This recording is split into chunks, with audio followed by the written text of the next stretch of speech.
আইন উপদেষ্টা আসিফ নজরুল বলেছেন, ৫ বছর পর পর সরকার পরিবর্তন হলে কেউ স্বৈরাচার হয়ে উঠতে পারবে না। সকালে রাজধানীর সিটআপ মিলনায়তনে সেন্টার ফর গভর্নেন্স স্টাডিজ আয়োজিত বিচার বিভাগ সংস্কার বিষয়ক সংলাপ অনুষ্ঠানে তিনি একথা বলেন।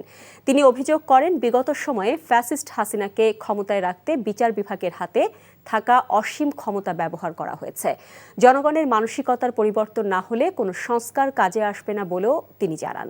সংলাপে আন্তর্জাতিক অপরাধ ট্রাইব্যুনালের চিফ প্রসিকিউটর তাজুল ইসলাম বলেন, আদালত অবমাননার নামে সাবেক প্রধান বিচারপতিরা বিরোধী নেতাদের হয়রানি করত। চাকরি পেয়ে গেছি। চাকরি? আপনার কি কোনো কমন সেন্স নেই? আপনি একটা মানুষের বাসায় ঢুকে পড়ছেন কিভাবে? বাসায় প্রবেশের কি নিষেধ আছে নাকি? এই অসময়ে ছাদে আসার কারণ কি? নতুন করে কারো প্রেমে পড়লেন নাকি? আমি আকাশ দেখছিলাম, আকাশ দেখতে দেখতে হারিয়ে গেলাম, হঠাৎ করে আপনি আসলেন।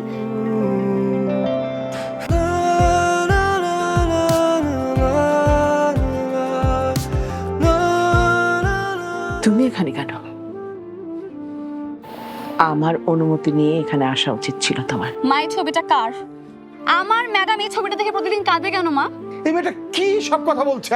মারিয়া, তোমার কি হয়েছে? আজ এত বছর পর কি শাস্তি দিব আপনাকে বলেন তো?